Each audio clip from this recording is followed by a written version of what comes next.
You're finished! Now! Teenage Mutant Ninja Turtles, 1987-1996, explored. The Teenage Mutant Ninja Turtles is nothing short of a cultural phenomenon, and it is an animated series that made our childhood special. Set in the humdrum of NYC, the four green mean machines were fabulous, frivolous, marvelous, and fighting foes equally ridiculous. It has spawned an entire franchise of animated series, comics, live-action movies, toys, cereals, and other merchandise. The show spanned 10 seasons and had the longest run for an animated series on American TV until The Simpsons surpassed it. So what is it that made it iconic? Let's find out as we dig into the complete lore of the series. If you like our content, please hit the like button and subscribe to our channel for more. Check those dudes out. Dudes, nuts, they're robots.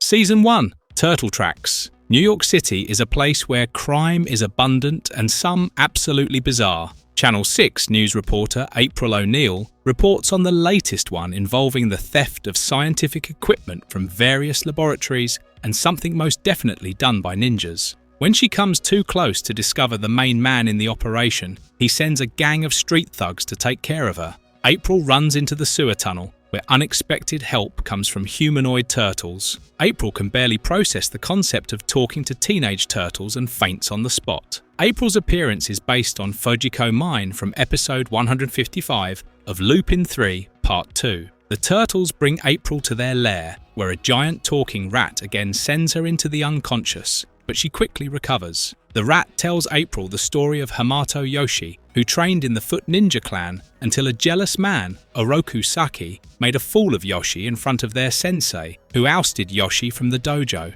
Coming to New York from Japan, Hamato Yoshi lived in the sewers, befriending the rats. One day, a boy's pet turtle babies fell into the sewers, and Yoshi started taking care of them. When the turtles accidentally consumed a mutagen goo from the sewers, they turned into humanoids, the creature closest to them, while Yoshi turned into a talking rat as he went to save the turtles. Yoshi named the Teenage Mutant Turtles after his favourite Renaissance painters, Donatello, Raphael, Leonardo, and Michelangelo. In the original comics, all turtles wear red bandanas, but for the animated series, they have colour-coded ones. Blue for Leonardo, red for Raphael, orange for Michelangelo, and purple for Donatello. They even have belt buckles with the first letter of their name. Yoshi trained the turtles in ninja skills, and they called him Splinter. In Japan, the Foot Clan became a criminal gang under the leadership of Oroku Saki. There, you have your introduction. Now, moving on to the main story. April suspects the Ninja Turtles are thieves,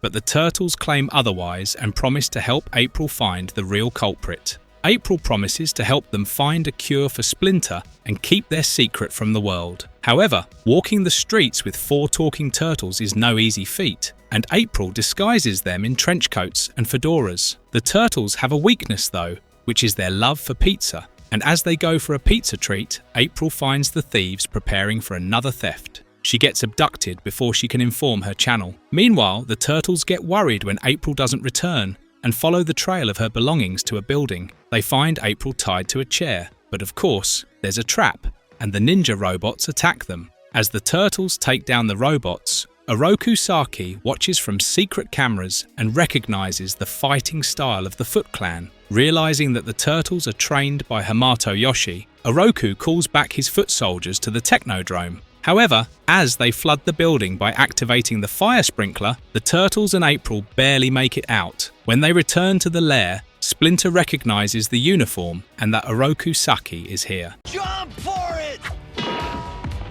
You idiot! Enter the Shredder. April visits the Ninja Turtles' lair and watches them train right after waking up. Their unhealthy diet of eating pizza with random toppings makes April sick, but she seeks their help in investigating the Technodrome. However, the mobile Technodrome has magically vanished. When the turtles inform Master Splinter, he is sure his great nemesis is in New York. Splinter's guess is right, as Oroku Saki, aka Shredder, is the man behind the operations of the foot soldiers. But he is not alone, as inside the core of the Technodrome is a grotesque brain-like creature called Krang, who is upset with Shredder for not yet providing him with an artificial body so that he can usher in and lead his legion from Dimension X. Krang points out that Shredder's mutagen only made Yoshi stronger, and Shredder decides he should test them on his own minions. The Technodrome robots drill into the central zoo and capture a rhino and warthog for the experiment, while Shredder convinces his goons by promising them revenge against the Turtles.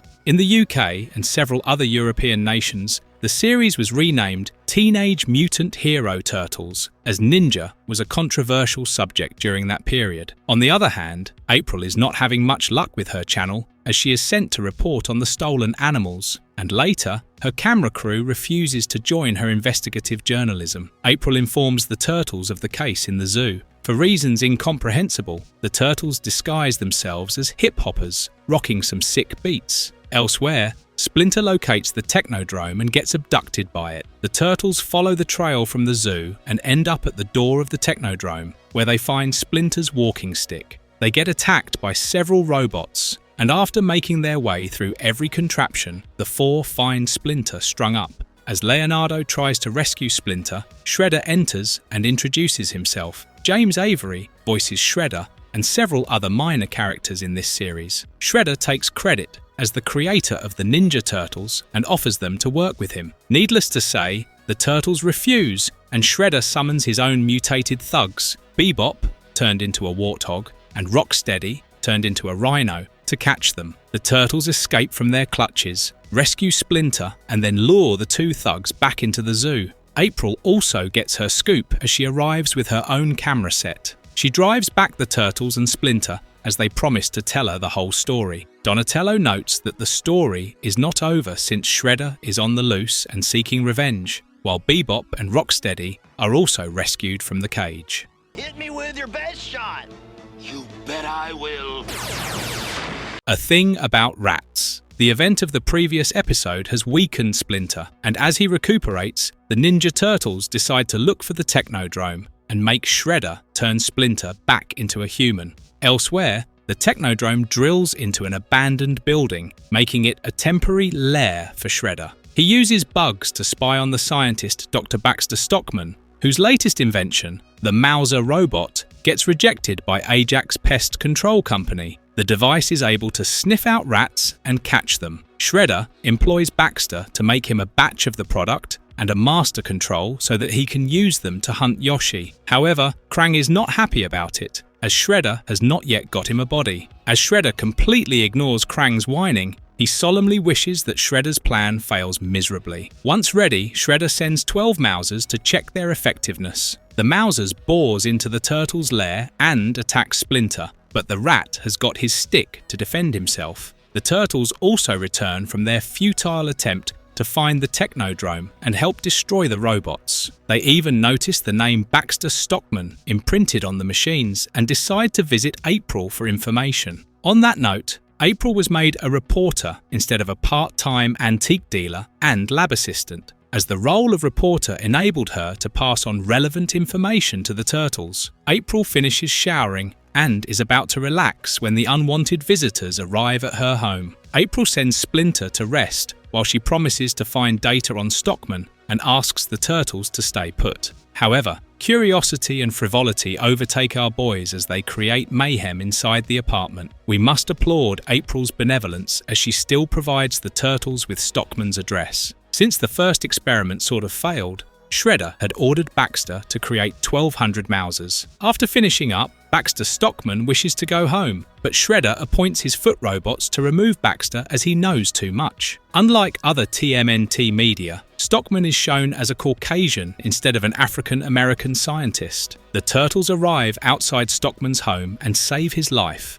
It is the first time we see Michelangelo use Manriki Gusa, and soon his nunchakus will be phased out. The Turtles tie up Stockman to a pole and learn about the Mauser as well as Shredder. They realise that April and Splinter will be in trouble and rushes back. The army of Mausers arrives, damaging the building, and so do the Turtles, who help April and Splinter escape the collapsing building. Later, they arrive at the abandoned house to confront Shredder, and as Mikey heads inside, Donatello tries to use Baxter's remote to help the Mausers. Mikey gets caught by Shredder, who sends the Mousers after the rest of the Turtles team. But in a twist of events, Krang helps Michelangelo escape and also tells him about the Master Control device's location. Michelangelo tricks Shredder into destroying the control, and Donatello uses the opportunity to send the Mousers to attack Shredder. The villains escape with Technodrome, whereas the house collapses. The Turtles worry about their brother, who has survived and lives to tell the story of the talking brain. Since we are on the topic, Krang's body is going to be one of the major plot devices across this series. Along with it, there will be a host of other aliens, mutants, and mysterious vigilantes, so gear up. This is going to be a thrilling ride. Now to get those rock heads in there!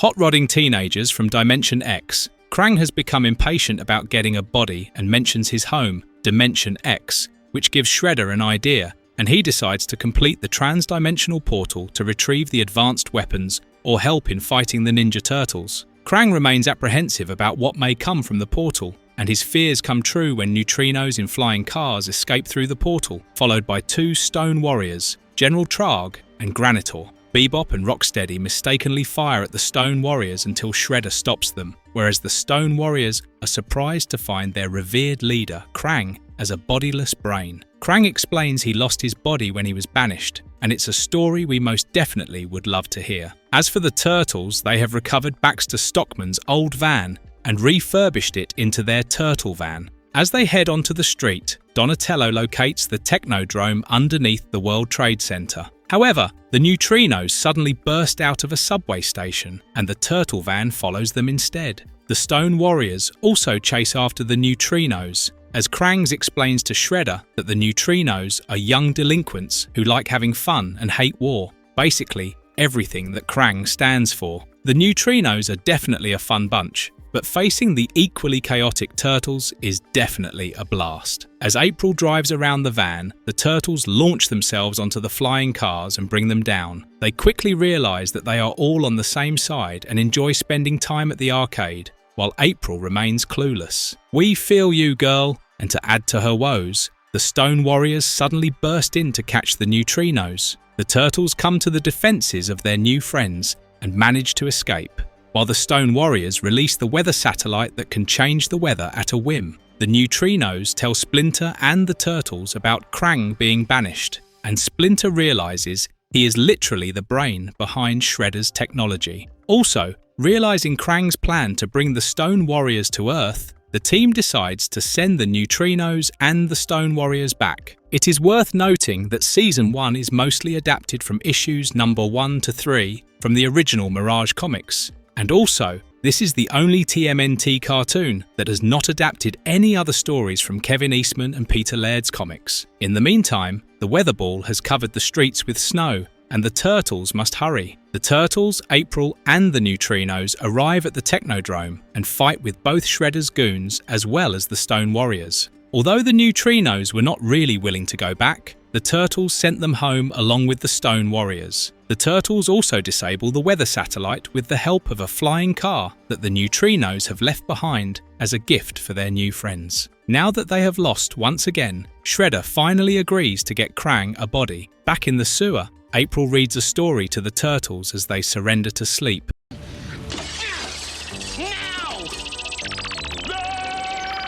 Shredder and Splintered. The Ninja Turtles have become a phenomenon in New York City, as people report numerous sightings, but none have been positive. April claims this should have been her story, and the Turtles assure her she will get her break soon. Coincidentally, Shredder calls them and shows off his newest invasion, the Retromutage Ray Generator, which can reverse the mutations. He demonstrates its use on Scrag, a bat mutant. Shredder challenges the Turtles to come and get it for Splinter, but the wise master warns them that Shredder can use the very same device to transform the Ninja Turtles into mere turtles. The Turtle hands April a Turtlecom resembling a compact box and takes the Star Cruiser left by neutrinos to find the Technodrome, but it gives away due to low fuel. Donatello visits Baxter Stockman's workshop while the rest of the Turtles get attacked by Rocksteady and Bebop. Meanwhile, Shredder has built an android body for his brain buddy and inserts Krang into a stomach chamber. This body has a molecular amplification unit, which can enlarge the body. The Turtles get rid of the mutant thugs and try entering the Technodrome, While they are engaged with Shredder's foot soldier, Splinter sneaks inside to find the retro mutagen ray generator. The Turtles also defeat the pursuing robots by drowning them in sewage water. On the other hand, April is on the brink of getting fired, as her boss assumes she is to be in cahoots with the Green Menaces. However, she threatens him with the Turtlecom and obtains a filming crew. At the Technodrome, Splinter is fooled by a hologram of the weapon, which leads to Splinter and Shredder fighting, whereas the Turtles notice Krang using the trans-dimensional portal to contact General Trog. The Turtles stop Krang from opening the portal and summoning his army. Instead, in retaliation, Krang increases the size of his body. As he chases after the Turtles, Donatello arrives in a turtle blimp, which he has fashioned at Baxter's place and helps his buddies. This reminds us that IDW Publishing introduced Bebop and Rocksteady as less goofy and more violent. They even murdered Donatello, beating him to death. Donatello and Leonardo slip inside Krang's robot body and destroy the microchip, enabling him to enlarge the body. They rush out of the body as it starts to shrink, and Krang calls Shredder for help. The fellow felon is still invested in fighting, but he imprisons Splinter in a force field cage. At the same time, Shredder arrives with his mutagen ray to subdue the Turtles. Splinter also makes his escape, and arrives just in time to save the kids from being turned back into small turtles. The mutagen ray gets destroyed, but not the hope to return Splinter to humanity again. The villains also return to Technodrome, and Krang attempts to summon his army. Donatello reverses the flow of the trans-dimensional portal, and instead, it pulls everyone, including the Technodrome, inside with the people inside it. As Krang and Shredder arrive at Dimension X, they get into an argument. Shredder refuses to follow Krang and his orders, whereas April finally gets her big break as she informs and explains to the people about the Ninja Turtles. Several receive the news with acceptance, whereas some are still apprehensive. The day finishes off with Splinter warning that this is not the last of these villains. My trap. Now I can destroy all of you. No matter what you do to me. Season 2, Return of the Shredder. When Leonardo and Michelangelo go shopping at a supermarket, they witness two punks trying to rob the store by threatening the manager. The Turtles save the woman and capture the miscreants for the police to catch. However, when interviewed, she is unable to properly identify them as turtles. But how hard can that be? In her defense, you don't often see green turtles in bandanas in the middle of the day. April is also running low on luck as her boss has suddenly developed an aversion to turtles. The reason is his girlfriend Tiffany, who despises turtles. This episode also introduces April's bestie Irma for the first time. Meanwhile, Shredder almost begs Krang to help him return to Earth, and Krang lets him, but closes the portal before Bebop and Rocksteady can return. At the same time, Splinter has a premonition about his arch-enemy returning. Shredder runs into two thugs after returning and quickly realizes he needs to take matters into his own hands. He gets rid of the thugs of their own and calls Krang for help, but Krang still needs more proof of Shredder's worth. Shredder arrives at Slash for Cash Gym and takes control of the dojo after showing off his skills. He trains the students and then dresses them up as Ninja Turtles. As the gang starts robbing places under the name of Crooked Ninja Turtle Gang, it starts ruining the images of the actual Ninja Turtles. It is the first episode that aired on BBC One in the UK, and Season 2 and 3 are the only ones that ever aired on the channel, as all others were considered rather violent for the children. April's boss decides to run a story, making the Ninja Turtles public enemy number 1. April informs the Turtles about the impending doom, and they take the blimp to meet her at her office. It's not a great place for a rendezvous, and we are right as they get seen. Elsewhere, Shredder frees Baxter Stockman from a psychiatric hospital and convinces him to build a rat catcher. The Turtles watch the video footage of the crimes and realize that Shredder is leading them. In the meantime, Baxter creates the excavator machine that catches Splinter from the sewers, and when the Turtles return, they follow the trail and end up in the street. They encounter the Crooked Gang on the way and defeat them with ease. Eventually, the Turtles turn up at Slash Dojo and find Shredder trying to kill Splinter. Leonardo helps Splinter get rid of the restraints and even saves Splinter from the battering ram. Shredder and Baxter escape yet again, but April gets a scoop that can finally help her throw some positive light on the Turtle Ninjas. The Crooked Gang is arrested while Krang still remains greatly disappointed. However, April's boss, Bern Thompson, lands himself in hot soup when Tiffany assumes he is a turtle lover and pours hot soup over him. The Ninja Turtles return home, and April ensures their reputation is restored. Scared of those pizza-eating powder puffs.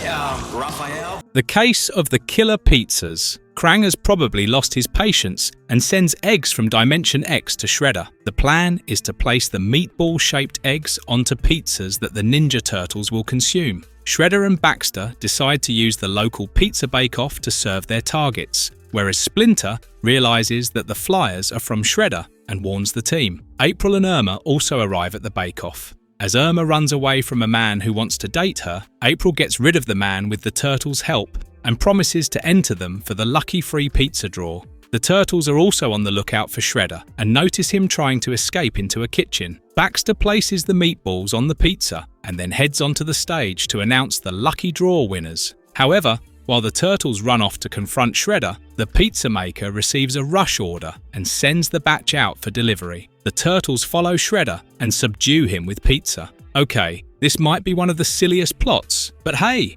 who hasn't experimented with pizza toppings? Shredder leaves embarrassed and enraged. Baxter falsely takes the Turtles' names as winners of the draw, and they are served with 3 pizzas. The Turtles gift one of the pizzas to April as a thank you, but when she and Irma heat it up in the microwave, the egg hatches, letting out a tiny dragon-like creature that devours the pizza. The girls get scared of the little demons, and April calls the Turtles for help. Soon, they figure out that 2 other such creatures might be loose in the city and start tracking the delivery boy. Unfortunately, they are a tad too late as the creatures emerge from the pizza box after the boxes are heated. The creatures resemble the xenomorph aliens from the Alien franchise movies. As the creatures escape into the sewers, April and Irma follow them from their own place. The Turtles, Baxter, and Shredder also arrive at the location. As they get into a fight, the creatures fall into the water and enlarge in size. Baxter uses a remote control to make the creatures attack the Turtles, but when Donatello throws the controller into the water, the monstrous creatures start attacking everybody. Baxter figures out that the creatures can be turned into eggs by charging them with a last blast of energy. The Turtles decide it's time they should work alongside Shredder and Baxter to turn the creatures back into eggs. Leonardo gets an idea and electrocutes the creatures that do the job while Shredder and Baxter escape. Later, at their lair, Michelangelo brings pizza with meatballs, but some of them start dancing. No!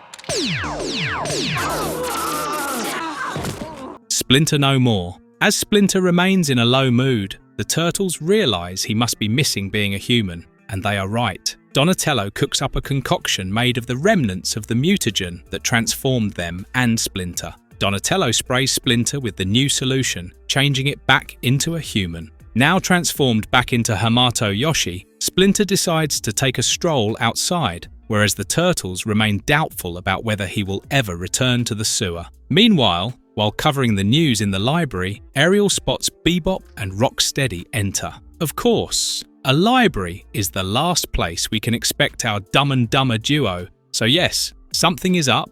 April informs the Turtles and they are ready to investigate. It turns out Shredder is again up to mischief as he researches an underground temple that can apparently enable him to open an interdimensional portal. Krang further warns Shredder that the spell must be spoken carefully and at midnight so that the correct dimension is opened. Originally, Peter Laird and Kevin Eastman were not satisfied with the design of Krang's android body. It looked goofy and dorky, but they were assured it would be changed during animation. Obviously, that didn't happen, but personally, this still adds to the humour of the character and the plot itself. Shredder and his thugs notice the Turtles sneaking in and confront them. Although Shredder and his gang escape, Donatello gets hold of a page and realises Shredder's plans. In the meantime, Yoshi finds it challenging to adjust to human life, and when the effect of the spray starts to vanish, it causes more trouble for him. Yoshi runs away from the people who chase after him, and he hides in an alley. Consequently, his absence makes the Turtles lose hope, but they still seek a video record of April's story on abandoned subway tunnels to find the temple. Shredder asks Krang for a neuro-scrambler to turn the Turtles against each other, and then sets up shop in the underground temple. Two things happen simultaneously. A half-transformed Splinter gets chased by the police, and he takes the subway to escape. Similarly, the Turtles take the subway to reach the place of Shredder's ritual. The Neuro-Scrambler turns the Turtles aggressive, and they start fighting amongst themselves until April finds the machine and helps them destroy it. The Turtles and April finally arrive at the temple, but are attacked by Bebop and Rocksteady's stun guns. Shredder starts chanting the spell, but Splinter, now completely transformed, arrives and stops him, causing a wrong portal to open. A monstrous creature emerges from the portal, and its tentacles start attacking everybody. The monster is probably a reference to the works of H.P. Lovecraft. The Turtles fight it, and eventually the temple collapses on the creature,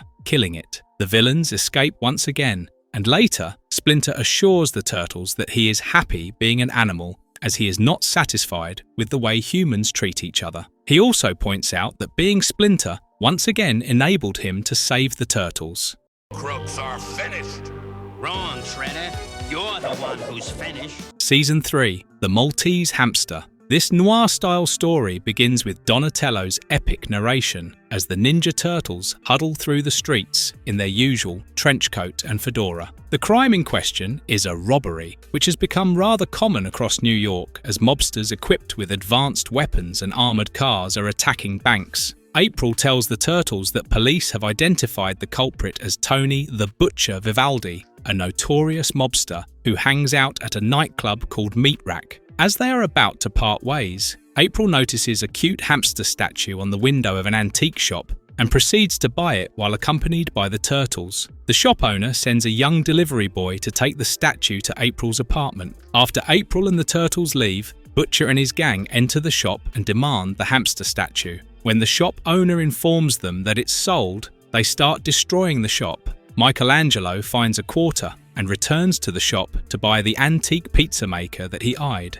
However, poor Mikey gets abducted by the mobsters. Raphael meets the same fate when he goes looking for Mikey, and the remaining two Turtles decide to inform Splinter. However, it's not long before Splinter and Leonardo are also abducted by the goons. Splinter commands Donatello to leave, and he turns up at Channel 6 to seek April's help. It appears the Butcher is working with Shredder, who has given the high-tech weapons to the mobster and instead demands the Maltese hamster. The episode is loosely based on Humphrey Bogart's crime film called The Maltese Falcon. Since Butcher couldn't find it in the antique shop, Shredder gave him a device that would magnetically pull all the antiques to Butcher. On their way to find Butcher, Donatello gets hit by one of the floating antiques, and April suggests that they follow the items to find Butcher. As they arrive, Donatello and April overhears Butcher planning to meet Shredder at the docks. They get discovered but escape and reach April's apartment just as the antique gets delivered. Donatello is on a roll in this episode, and quite the noir hero,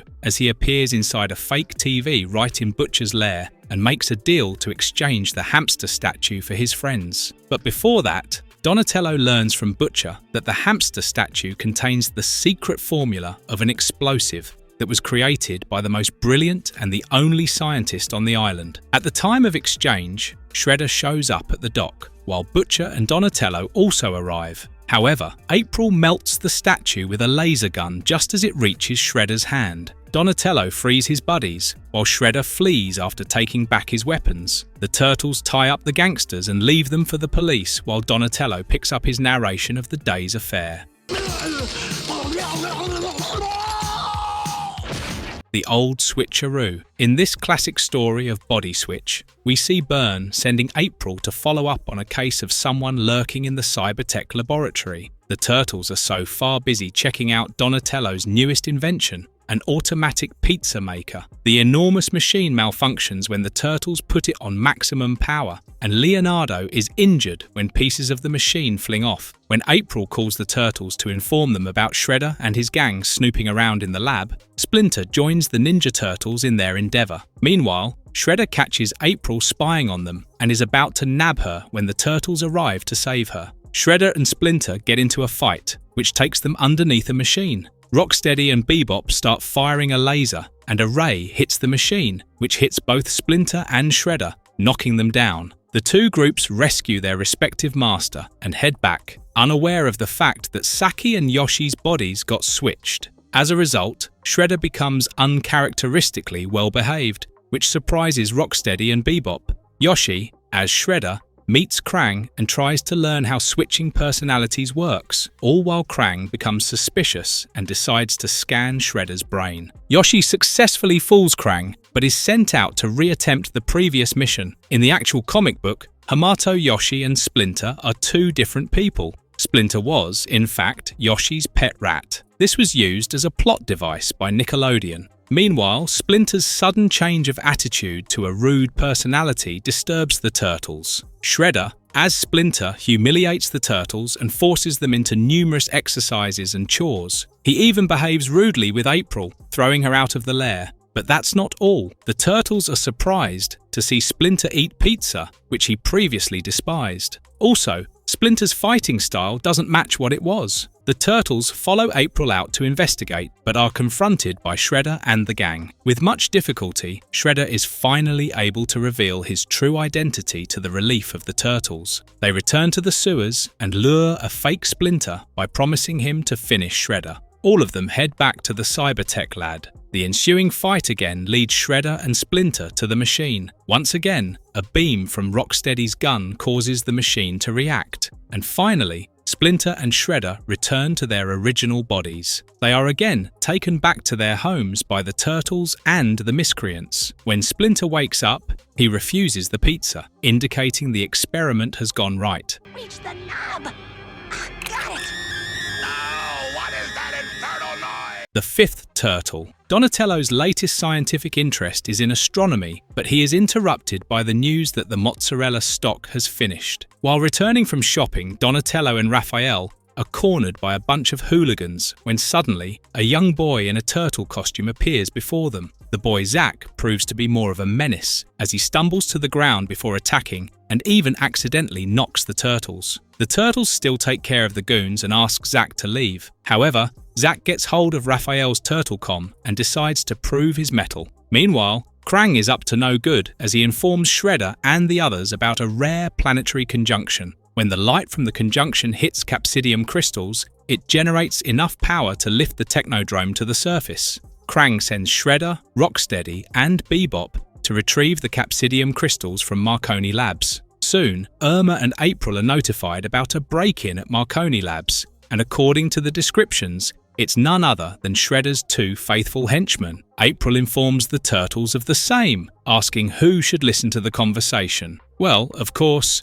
it's Zack. The Turtles arrive at the labs to stop the criminals from escaping with the Capsidium crystals, but Zack also appears and falls into a pit, giving Shredder and company ample opportunity to escape. However, the naive Rocksteady accidentally reveals their main plan to April. At this point, you might wonder why Shredder keeps these two fools, but it probably has more to do with scapegoating. The angry Turtles return to the sewers with the fifth turtle, Zack, secretly following them. The 90s live-action TMNT series, Ninja Turtles: The Next Mutation, included Venus, a female turtle, as the original fifth turtle. However, the sound of honorary turtle sounds good, and that's exactly what happens here. For now, Splinter remains kind and impressed with Zack's ability to find the lair that even others have failed to see. Zack also returns the turtle comm and shows how he can make earth-shattering noise. In the criminal lair, Krang berates Rocksteady and Bebop for revealing their plan, and afterward, they watch the video footage of the events at Marconi Labs and find out Zack's bike number. Krang calls the police about the bike and obtains Zack's address. Zack escapes from his house and overhears the word planetarium. He arrives at the planetarium after Shredder and his henchmen but gets caught. Donatello also figured out how the planetarium would be used and arrived with his brothers. Shredder's plan works. Well, it's an age-old plan anyway. Leonardo and Michelangelo give up when they see Zack being held captive and getting caught by Shredder, whereas Donatello and Raphael send the foot robots back to the Technodrome via a transport module. However, they too get captured in a similar way when they enter the planetarium. But all hope is not lost as a stroke of an idea hits our newest turtle boy, and Zack plays the horrible sound from Donatello's turtle comm, which shatters the sound-sensitive Capsidium crystals. The Technodrome is sent back deep into Earth, and the Turtles use a Capsidium shard to free themselves. Shredder and the gang flee while Zack gets his honorary position. Later, when he returns home, Zack proves to his brother that the Turtles are not imaginary, but his friends. Bring her back to the palace.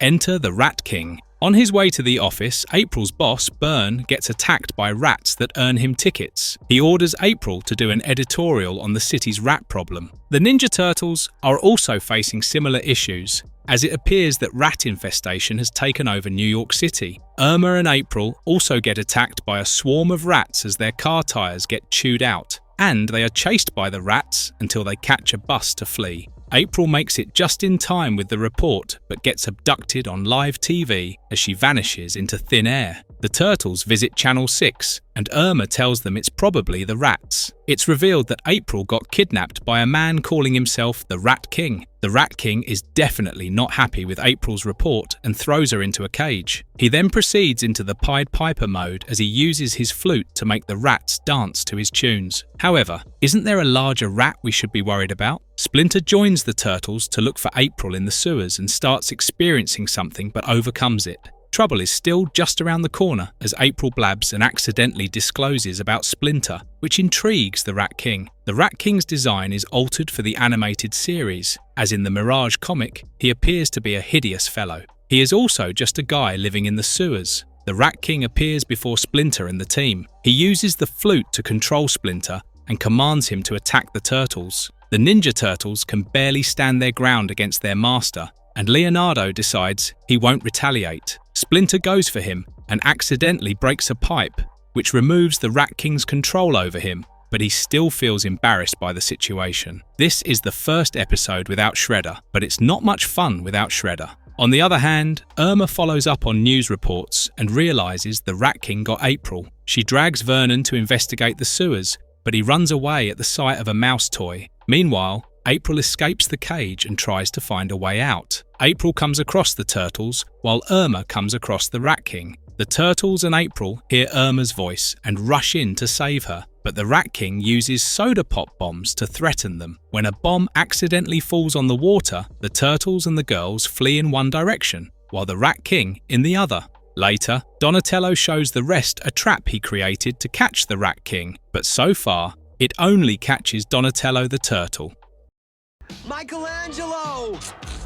You cool, compadres?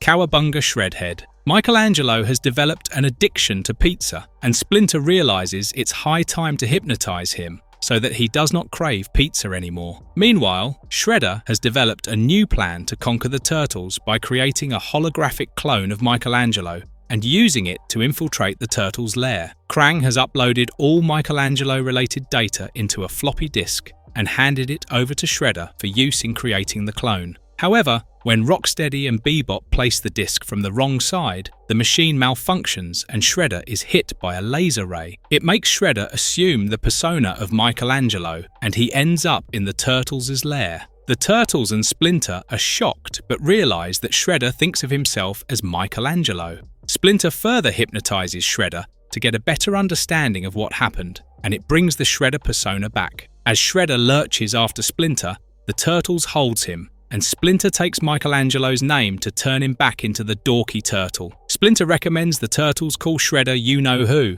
so that his persona is not switched. As Shredder becomes Michelangelo once again, it annoys the hell out of the real guy, and he leaves to sulk in Vinny's pizzeria. Michelangelo has a unique dialect, which makes his character all the more fun. Michelangelo is voiced by Townsend Coleman, who once stated that the term cowabunga was not scripted and just an ad-lib that was kept by the studio as a catchphrase. Unfortunately, the hypnotism has left Michelangelo feeling no cravings for pizza, and he orders a soda. Rocksteady and Bebop have been stalking Michelangelo and capturing him. Meanwhile, Donatello discovers the floppy disk, and the Turtles, including Shredder, take it to April to find what it contains. The Turtles wearing human masks as a disguise is a welcome upgrade, but also a hilarious one that we like. They also find out about Shredder's plan and visit Vinny's Pizza to find the real Mike. However, a cheese shredder brings Shredder back to his real persona, and he sticks Raphael and Leonardo into a pizza, sending them on their way to the oven. Shredder returns to his hideout, where the real Mikey is all tied up. Meanwhile, Donatello and April discover that Shredder plans to let Krang control the President of the United States of America. They try to contact Leo and Raph, who are currently on their way to becoming Turtle Pizza. To his horror, Shredder finds that the disc is missing and returns to the pizzeria, saving the two turtles in time. Raphael takes Michelangelo's name to turn him back. The turtles convene and plan a way to find the real Mikey and the holograph generator. The gang returns to the pizzeria and recreates the scene to get back Shredder. The turtles give Shredder the disc and escape his clutches, only to follow him to his hideout. A final confrontation occurs at the hideout, where Shredder discovers that the disc is altered to create multiple holographic Michelangelo. As Shredder captures the turtles in a force field, Michelangelo turns Shredder back to the Ninja Turtle so that he can help them escape. Shredder as Mikey shoots down the machine, which again shoots a laser that hits Shredder back, finally bringing him back to his original self. As he laments at the destruction of his toy, his henchmen capture him, thinking him to be a turtle in disguise. The turtles return to their lair and celebrate by having pizza, and of course, Splinter ensures that Mikey again craves pizza. Casey Jones, outlaw hero. New York is rigged with crime, but do not worry. Case Jones, the masked, mysterious vigilante with excellent kung fu skills, is here to punish the lawbreakers. Byrne calls April in the middle of the night to report the vigilante attacks, and she agrees to prove that the turtles are not involved. However, the turtles are out of luck as they have run out of pepperoni, and as they head out to shop, Casey Jones mistakes them as gang members. They get into an altercation, where the nutjob Casey Jones refuses to listen to reason. He even misconstrues the turtles as Martians. Well, who can blame him? They are like little green people. Meanwhile, Krang and Shredder are on their newest mission of ruling New York as they have come up with a mechanical bug that can control all machines. The plan is to create a supersized knucklehead that Krang can steer. As Rocksteady and Bebop let the bug loose, the city becomes chaotic. Meanwhile, the turtles find the crazy Jones heckling a homeless man and stop him. Casey gets away, but Donatello points out that Casey is similar to the turtles and can easily ruin their reptile reputation, so he must be stopped. The turtles find April just as her motorcycle and camera start to act crazy. As the turtles try to manage the machines around them, they get quite stuck, and Casey comes to their rescue. They find the bug and realize it's Shredder. Casey joins the turtles to find Shredder, but crashes into the lake when the van malfunctions. They finally get into the lair, but the knucklehead is complete, and Krang escapes with it, followed by Shredder and Krang's android body. While the turtles fend off the crazy lab machines, Casey pursues the criminals. However, Casey gets restrained by the knucklehead, whereas our turtles find Shredder and takes the remote control from him. The turtles stop the bugs and summon them back. They rescue Casey and send the bugs inside the knucklehead. As the machine starts to self-destruct, Krang escapes. Casey also leaves without bidding goodbye, while a promise of meeting again lingers in the air. I battle for the cause of good. For you. Beware the lotus. Romance is in the air. Well, at least for some. Byrne Thompson demands that April run a series reporting on romance with Vernon as her cameraman. Both April and her turtle friends are not happy with the plan. In Technodrome, romance is far off from Krang and Shredder's mind when Krang introduces a ninja fighter to join Shredder. The ninja defeats Shredder with swift movements and introduces herself as a girl called Lotus. Shredder doesn't take the defeat well and leaves to nab the turtles before Lotus. Lotus starts assembling a scent analyzer that can help her sniff out the turtles. She hits a perfume maker's workshop who is being interviewed by April and then a scientist at Aqualand. Lotus also leaves lotus blossoms at places she has struck. When Splinter examines the flower, he recalls a girl he found in Japan who had extraordinary ninja skills. Just then, Lotus enters the turtles' lair with the foot soldiers and attacks Splinter. The turtles defend themselves, but Splinter is kidnapped, whereas Leonardo develops a classic crush on Lotus as they fight each other. April finds it cute, but Raphael reminds them they have to rescue Splinter. Also, in hindsight, it's not the first interspecies love affair. When April shoots the turtles fighting the villains, and they are on live TV, it drives Byrne crazy, and he sends Vernon to interview a florist. All this while, Shredder and gang had been watching Channel 6, and learned about Lotus's location. Upon Shredder's order, Bebop and Rocksteady trashes Aqualand to lure in the turtles. Once again, April records it to Burns' shock, whereas Shredder's plan works as the turtles follow the news and arrive at where Krang and Lotus have kept Splinter. Leonardo sneaks inside and is confronted by Lotus, who offers him to join her and work as a mercenary, but Leo refuses. Lotus uses pink dust to catch Leonardo, and the rest of the turtles are also caught. Meanwhile, Vernon brings April to interview the florist, whose stall is just beside Lotus and Krang's hideout. Shredder enters the hideout and accuses Lotus of betraying Krang because of her feelings for Leonardo. Although our boy in blue bandana is happy, Krang refuses to pay the gold, making Lotus go mad, and she helps Splinter and the turtles free.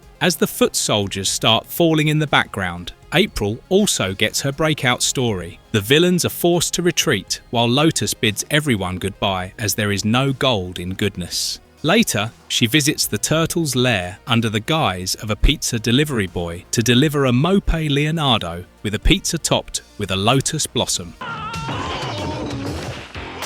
Michelangelo's birthday. It's Mikey's birthday, and he is eager to celebrate with his friends, who pretend not to remember the day and blow him off. It appears the other turtles have planned a surprise birthday party for Mikey. Meanwhile, Krang has forced a repair job on the Technodrome, and when a rock soldier drops something into the lava, it turns into a gooey mutagen, enabling Krang to design an evil plan. Back at Turtles' lair, Splinter trains the turtles and Michelangelo sulks in the corner, as yet again he fails to bring up the topic himself. Again, at Technodrome, Krang demonstrates how the anti-mutagen can return something to its original component. He uses it on the rock soldiers, turning them onto rock, and Shredder promises to use the product on the turtles. Coming back to Michelangelo, he gives one last chance to his brothers, but as they keep on taunting him, he gets too upset and runs away, while Leonardo realizes they might have gone too far with their joke. Michelangelo writes a letter and leaves the lair to go his own way. This proves to be an opportunity for Shredder, and we will tell you why. Rocksteady and Bebop starts wrecking the street in the hopes of luring the turtles. It works as Vernon notices the trashing and informs it to April,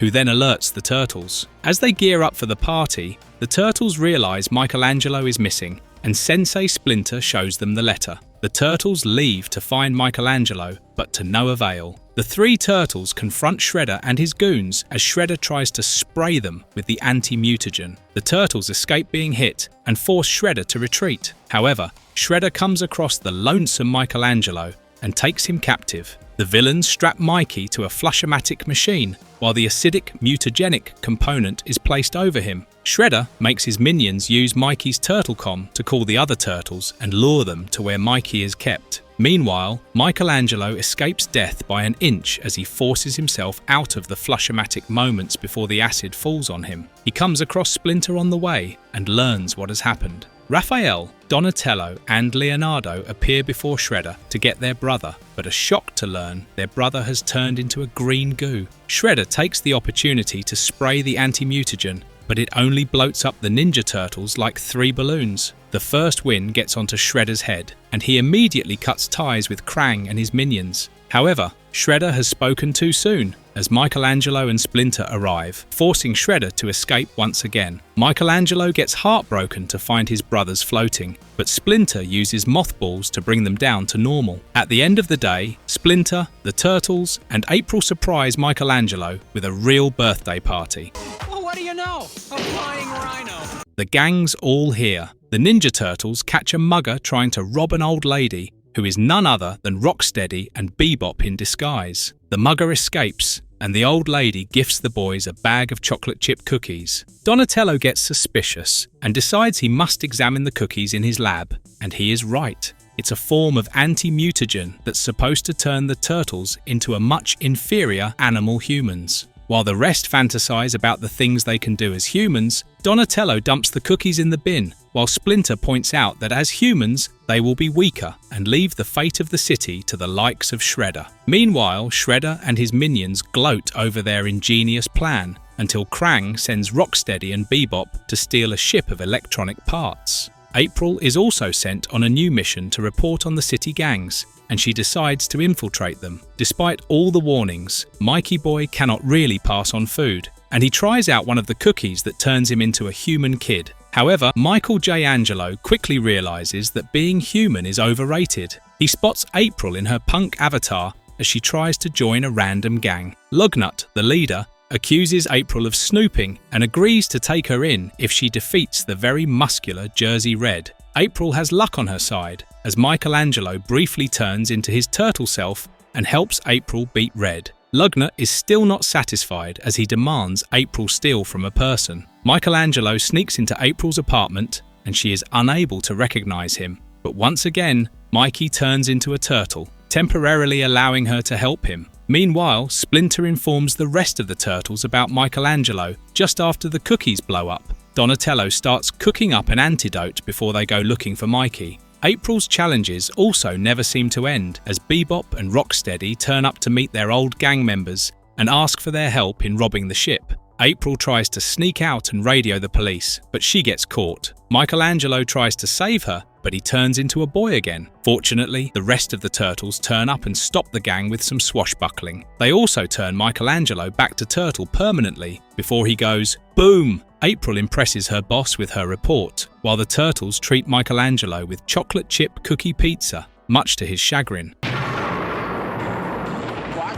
The big blowout. After stopping Shredder and Krang once again from raising the Technodrome, the Turtles and April drive back to New York, thinking that the worst is over. However, they couldn't be more wrong as the Technodrome emerges out of the ground, and Shredder fires at them, toppling the van. Shredder assumes the Turtles and April are gone, but again, he is wrong. The Technodrome drives through highways and power lines, destroying everything on its path and turning life topsy-turvy for the people. The Turtles return to their lair, anxious to share everything with Splinter, who informs them that he is already aware of what has transpired. Splinter assures them that Shredder's evil will be his own undoing, but maybe Splinter is forgetting about the collateral. As the Technodrome heads towards Mount Rushmore, the Turtles follow, wondering if Krang wants his own face there. But Krang's plans are a bit more practical as he heads into the power station to draw power to actualize his vision. The Turtles and Splinter fail to shock the Technodrome and decide to infiltrate it. Krang gets rid of the Turtles by aiming an eyeball missile at Mount Rushmore, which forces the Turtles to go after it and veer away from the mountain. The Turtles make a last-minute escape from crashing, and it takes them a while to remember that Splinter is still inside the Technodrome. Meanwhile, April returns to Channel 6 as Vernon reports her missing, but before she can disclose how the Technodrome is drawing all power, the lights go out. The Technodrome enters the city, crushing down all the buildings as it makes its way towards the World Trade Center. Inside the Technodrome, Splinter looks for a way to shut down the power, while Krang uses all the power to open a colossal interdimensional portal in the sky for Earth to be sent to Dimension X. The US military arrives but finds the hard way that the Technodrome is protected by a force field. The general accepts that the Earth is doomed, but Raphael and Donatello request to borrow a missile launcher. Of course, the Teenage Mutant Ninja Turtles are refused, but they still hijack it and drill it into the sewer. Leonardo and Michelangelo also sneak into the Technodrome, and after battling Rocksteady and Bebop, they rescue Splinter and throw Shredder through a shaft inside the Technodrome. The Turtles escape with Splinter, but Shredder tries to shoot them. However, it's too late as Donatello and Raphael shoot a missile that flings the Technodrome into the sky and off into Dimension X, where General Trog's army attacks it, unaware that it's not the Earth. The Turtles are hailed heroes, and they head to the pizzeria to celebrate.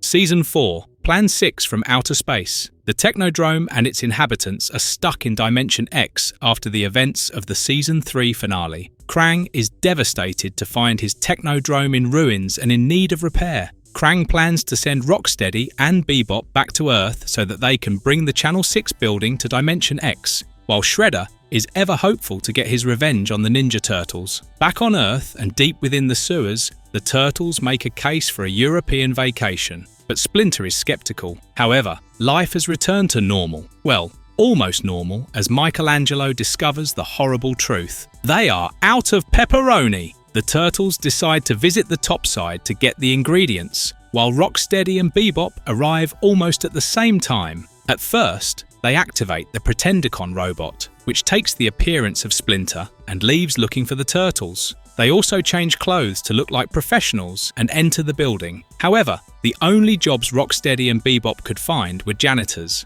The two enjoy working at the station for a change, and when they randomly change the programming orders, it somehow and ludicrously impresses Byrne, who promotes them as vice presidents. Anyway, the duo enjoys running, or should I say, ruining the programs until Shredder calls for an update. Rocksteady and Bebop resume their search for the basement to install Krang's trans-dimensional thrusters, but once more, they are distracted when they find Idaho potatoes being shot. The felons fire the dancers and take up the costumes to show how it should be done. It's sheer luck that April notices the two new joiners dancing, and even finds out they are Rocksteady and Bebop.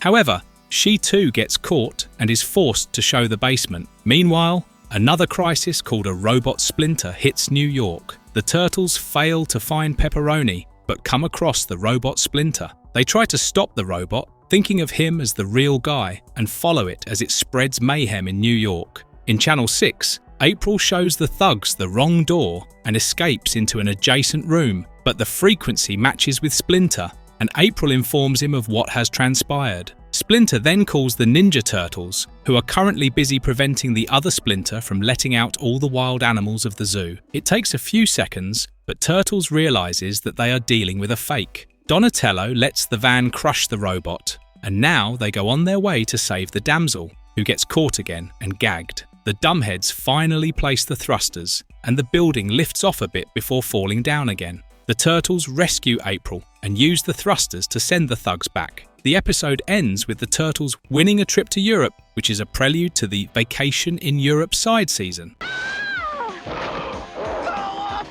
Back to the egg. When Michelangelo finds a flyer with a special offer of 4-on-1 pizza, the Turtles don't waste any time seeking it out. At the same time, Krang and Shredder are again up to their evil shenanigans, as Krang has prepared an age-reversing serum that returns a chick to an egg. However, Krang has had enough of Shredder and employs an intergalactic circus ringmaster, Captain Krulik, to administer the serum to the Turtles. Shredder, Krulik and his tracking creature Grillox arrive on Earth and sniff out the Turtles to Posh Pizza, a fine dining restaurant in the front with a dingy kitchen inside. Krulik manages to spray the serum on only 2 pizzas before Shredder sabotages him by accidentally knocking on his hand. The pizzas take effect and turn Michelangelo and Leonardo into 5-year-old toddlers. Krulik and Shredder try to capture the kiddie turtles, but Raphael and Donatello fight back and rescue their kid brothers from running straight into traffic. Upon returning to their lair, the teenagers keep the kids busy, and Donatello decides they must look for the leftovers of Mikey and Leo's pizza to figure out an antidote. Raphael and Donatello ask the kids to stay put and leave, but the naughty kids take out their cheapskates and venture into the city. After creating some mayhem, the kids start feeling hungry and head to Channel 6 to find Auntie April. At first, April finds it hard to believe the kids, but when Donatello and Raphael call to confirm the kiddie turtles are missing, she realizes the kids are telling the truth. April returns to her office to find it in ruins after being plundered by Leonardo and Mikey. To keep them engaged, April takes them into the shooting of a children's show. Unfortunately, the Dimension X gang turns up, but the children fight back. Meanwhile, Donatello and Raphael find the leftovers from the dumpster, and Donatello finishes preparing the antidote. They head down to Channel 6 and find that Krulik has captured the baby turtles and April. Donatello and Raphael toss the antidote-laced pizzas to Leonardo and Michelangelo to eat, but the kids whine and refuse until they are coerced by the promise of ice cream. Once back to their teenage selves, the Ninja Turtles rescue April and subdue the villain, who flees back to Dimension X. Krang blames Krulik, who shows his anger on Grillox by hitting him with a leash. The beast finally turns on its master, and after throwing Krulik into the circus cage, Grillox leaves with the circus caravan. Meanwhile, in the lair, Leonardo and Michelangelo get to clean up their mess, which leads to another childish argument between the two. Raphael meets his match. The Ninja Turtles go to McDonald Crump's Pick-a-Pecco Pizza to get some ridiculously small pizzas, and Raphael wins a ticket to McDonald Crump's birthday party, which will be happening on a yacht. April and Vernon also join the guests to cover the story, and she gets excited when Raphael arrives. However, Raphael is in for a fantastic surprise when a girl dressed in a green lizard costume approaches him and takes over. She takes advantage of Raph's invitation and pretends to be his date to get on board, leaving him stranded almost immediately. As Raph moves around the boat, he finds others in Ninja Turtle costume. Raph soon finds the girl tying up the captain and the first mate. They get into a scuffle, and the girl introduces herself as Mona Lisa. She tries to change the course of the ship, but thanks to Raphael's interruption, it's too late, and the yacht gets stuck in a force field generated by a pirate submarine led by Captain Filch. Filch uses his mutant anemones to hold the guests and MacDonald Crump hostage as he demands a huge ransom from the city. Raphael assumes Mona Lisa has lured Filch to the ship.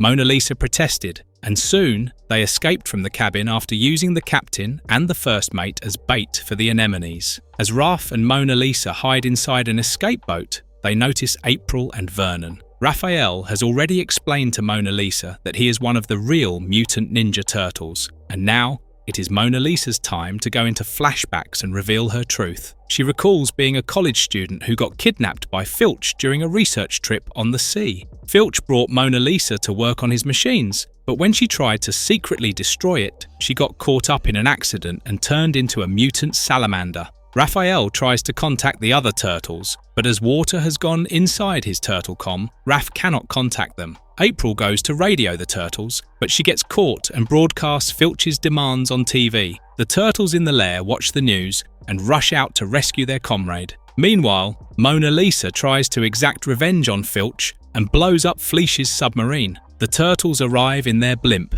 just as Filch is about to make April walk the plank. They take out the monstrous anemones, and Filch is captured by the police. Crump awards the turtles as vice presidents, but asks them to get rid of their costumes. The turtles and April leave, while Mona remains stranded, but she turns up at the lair and surprises the boys with a pizza party.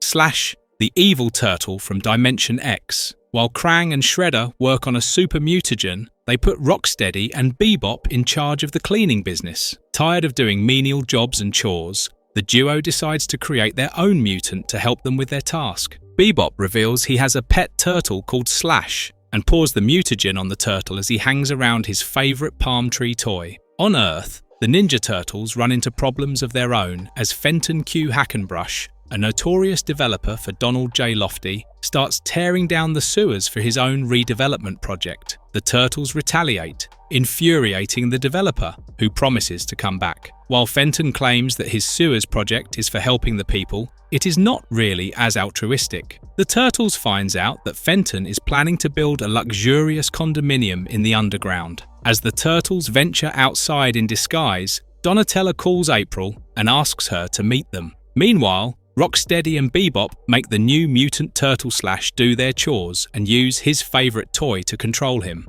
However, when the duo loses the toy, Slash becomes enraged and starts trashing the place. The scuffle further causes Slash to get teleported to Earth, where he comes across Fenton. The corrupt businessman promises several palm trees to Slash and asks him to smash the Freedom Bell as well as everything else on his way. The plan is to ruin the Turtles' reputation so that they are no longer able to interrupt his affairs. However, Slash slashes everything up and sends the mob after the Ninja Turtles, while Slash also appears before April, and she mistakes him for a friend. However, when Slash crushes her car, April gets terrified. Slash has different origins and descriptions in various versions. The original Turtles encounter April, who gets terrified of them, but the Turtles assure her about what has happened. The Turtles also learn that Slash is about to destroy the Freedom Bell. The Turtles follow suit, but are unable to stop Slash from destroying the bell. Now that he is finished, Slash heads to Hackenbrush's office to get his reward.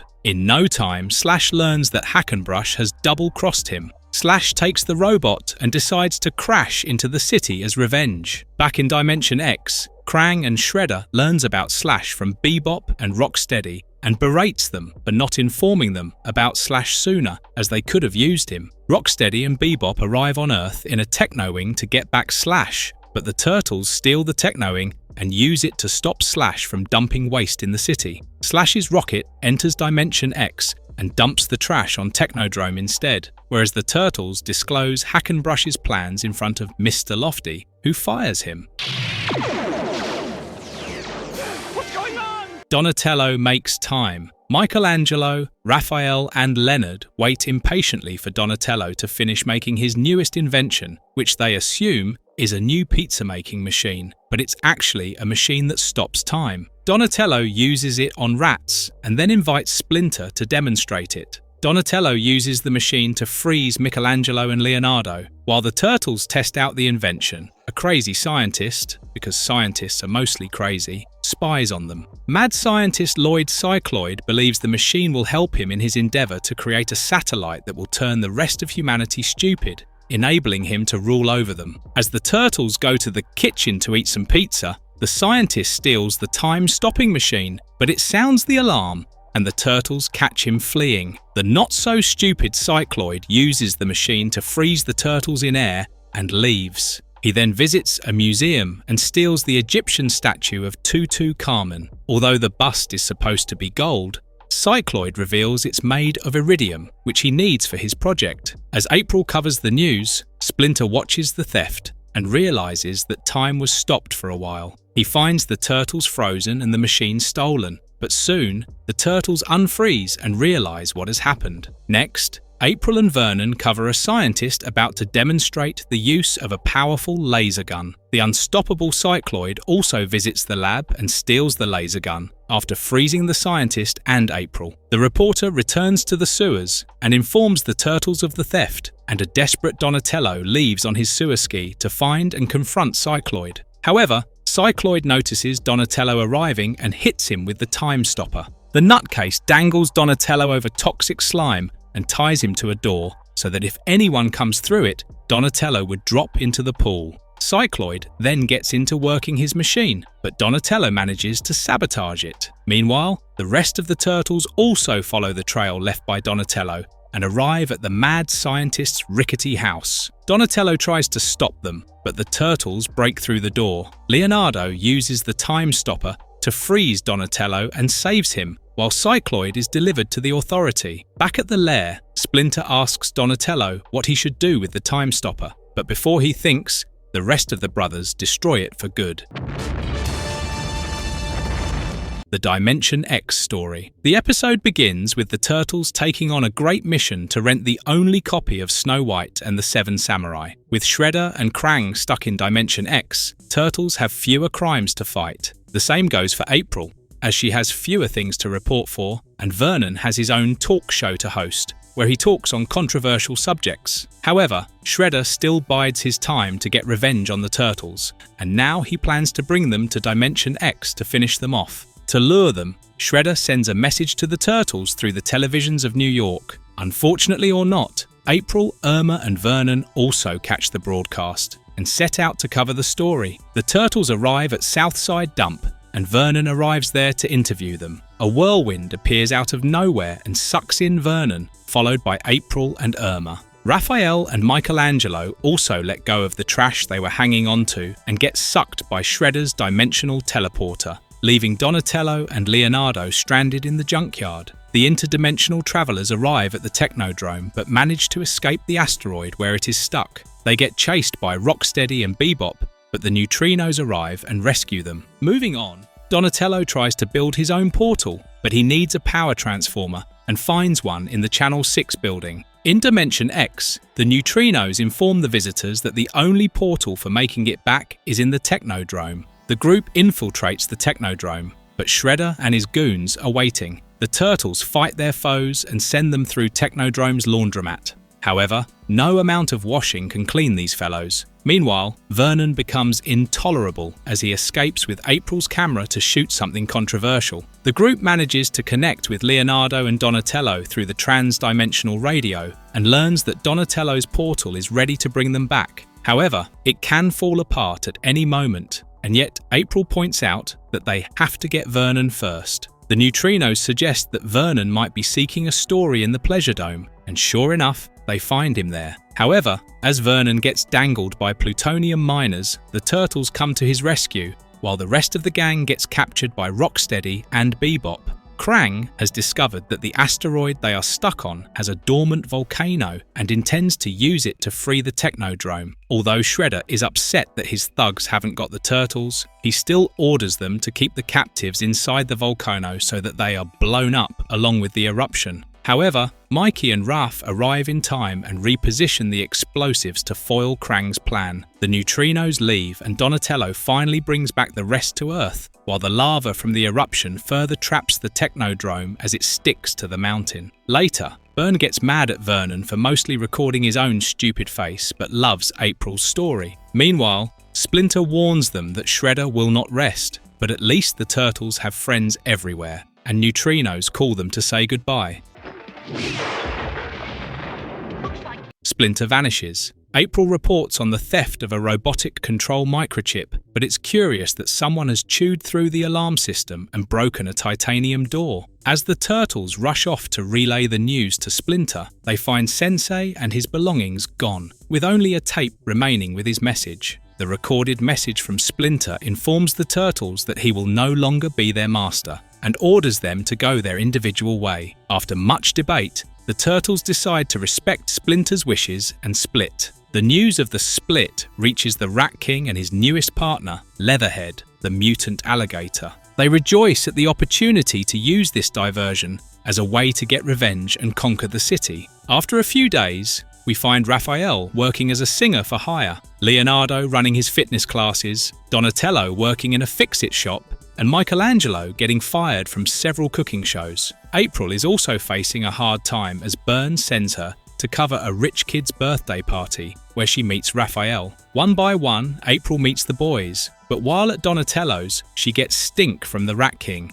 who appears in disguise as a woman to repair her machine. The Rat King and Leatherhead have also prepared robots and androids in the shape of rats and alligators to get on their plan. At first, the villains send rats to lock Michelangelo in a freezer before carrying him away to the Rat King's lair. Leatherhead shows up at Leo's place, and although Leo resists getting shot, the floor gives away. Raphael is kidnapped from a deserted warehouse, whereas the gadget Donatello repairs turns out to be a bomb and explodes. April mourns the loss, only to find him emerging from the sewer. Donatello explains that he got a call from an anonymous person, which is, of course, Splinter, warning him of the blast. Donatello is still abducted by Leatherhead and wakes up to find himself hanging upside down with Mikey and Raph.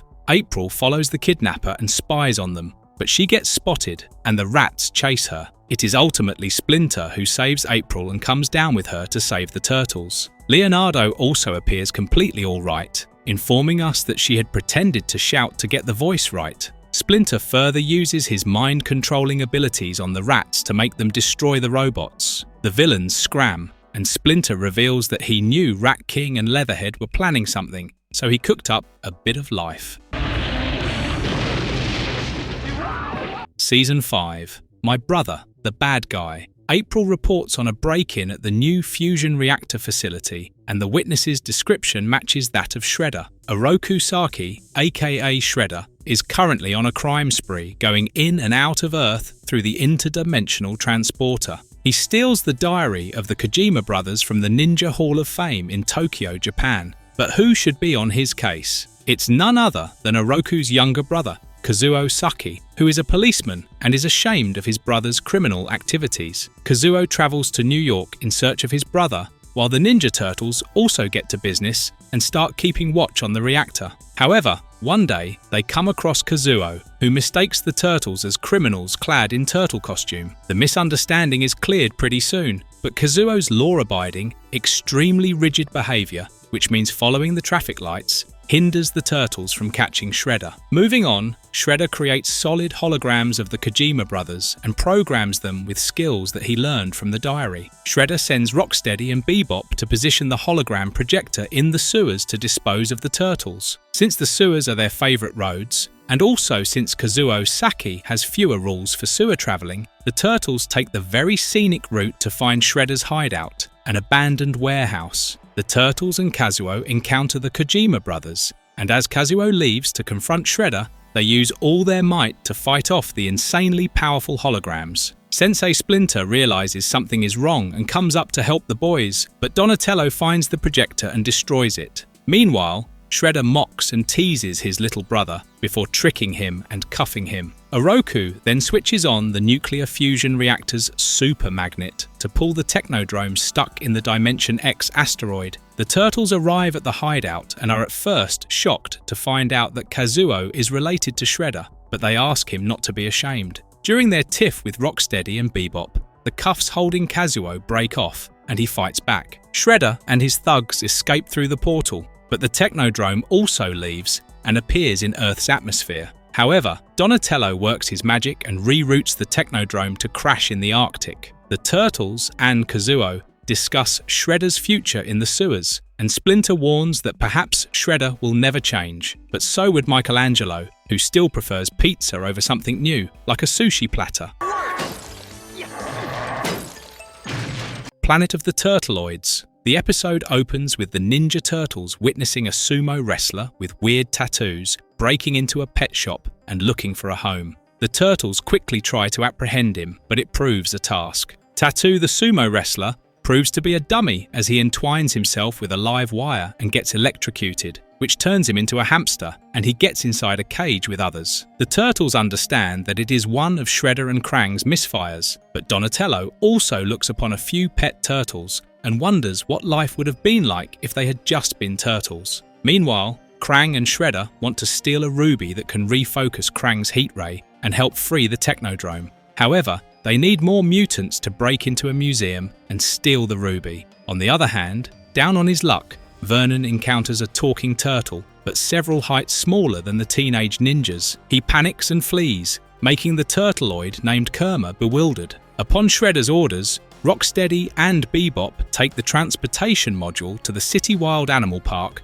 and abduct a lion and a gorilla for mutation. However, they also release a mole and a bull for fun. Kerma arrives at the park and tries to communicate with the lion and gorilla by freeing them. The ferocious animals leave, and so does Kerma, while the mole and bull get dumped in mutagen. The creatures mutate, and Shredder is shocked but has to go with them anyway. The mutants call themselves Ground Chuck and Dirtbag, but they refuse to listen to Shredder's orders and leave after causing some damage. Meanwhile, Vernon tells April and Irma about his encounter, who calls the Ninja Turtles to confirm. When the Turtles leave Channel 6, they notice a new building that appears out of nowhere. But wait, isn't that the Chrysler building? The Turtles also encounter the New Mutants, who are ready for a fight, but the brawl is interrupted as Kerma abducts the Turtles and the New Mutants. Kerma takes them to his spaceship, the Chrysler building rocket. After the rocket jets off, April arrives and is stunned to find everyone gone. Rocksteady and Bebop also turn up and abduct April, taking her to Shredder and Krang. They notice the Turtlecom is static and wonder if the Turtles are truly gone. On their way, the Turtles get rid of their restraints and question Kerma, who informs them that he needs to talk with the Earthlings as his own planet is facing a little problem, which he feels Earth can resolve. They arrive in Shell Relar, the home of the Turtleoids, which is covered with a dome. Groundchuck and Dirtbag escape, while the Turtles notice that the Turtleoids produce gold, and its reflection provides them with energy. Back on Earth, Shredder is happy with the Turtles gone and abandons his ruby-stealing plan. Instead, he decides to create a super-intelligent robot that will streamline his tasks. April escapes and spies on Shredder as he uses adamantium to create an enormous robot called the Chrome Dome, which recaptures April. Chrome Dome leads the foot soldiers to work on something sinister, while April watches all tied up.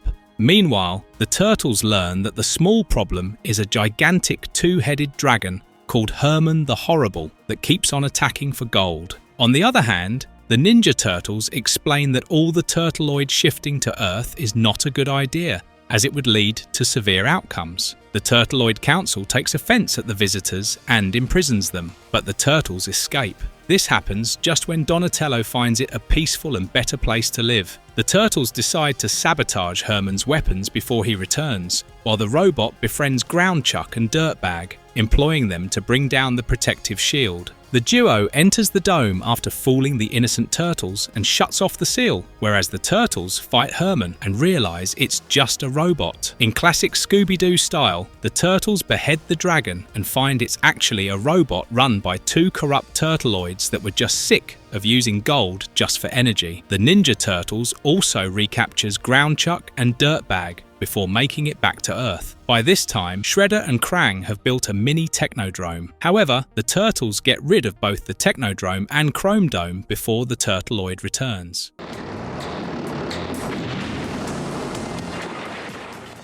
Season 6, Rock Around the Block. No, it has nothing to do with rock music, but Krang's new instrument, Rockalizer, which can manipulate rocks. Okay, so first, Splinter and the Turtles discover that Leonardo has developed a new skill, Wu Wei, which is a form of attack without attacking. Do you get it? Let's assume you did. In Technodrome, Shredder is frustrated with his cabin life, and his thugs are no helping either. But Krang watches the news where April reports on a rocket-propelled satellite with lasers that's soon to be launched. Krang decides they can use it to free Technodrome from the Arctic ice, and so summons General Trarg from Dimension X, equipping Jim with the Rockalizer. April is soon asked to report on rocks going wackos and witnesses General Trarg in action. She calls the Turtles to inform them, and they rush out to save April in time. Meanwhile, Shredder and his two mutants arrive at the launch site and take care of the guards. The Turtles wrangle with General Trarg, who even controls the road to topple the Turtles. The Turtles also find the hard way that their sharp weapons don't work on Trarg. That reminds us that since Season 4, the makers have been phasing out Mikey's nunchucks, and from Season 5 onwards, he has been using Turtle Line with a customized grappling hook. It's because several countries banned nunchucks, and the show went international. Anyway, Trarg constructs a giant with rocks and sends it to crush April in the turtle van. The Turtles distract the rock giant and save April, after which they spot demolition equipment nearby and use it to wreck the giant. But no matter, as Trarg now turns the boulders into smaller rock soldiers. However, Leonardo manages to lure the soldiers into a rock grinding machine to end their battle. At the rocket base, Rocksteady and Bebop play around with controls. When Shredder appears and throws them out, he attaches the remote control himself and launches the rocket. Raphael destroys the Rockalizer, and Trarg hurries back to Dimension X, but the Turtles notice the rocket flying. They arrive at the base, and while April helps out the guards, the Turtles rush to control. The laser starts cutting through the ice around the Technodrome, but Donatello suggests they apply Wu Wei.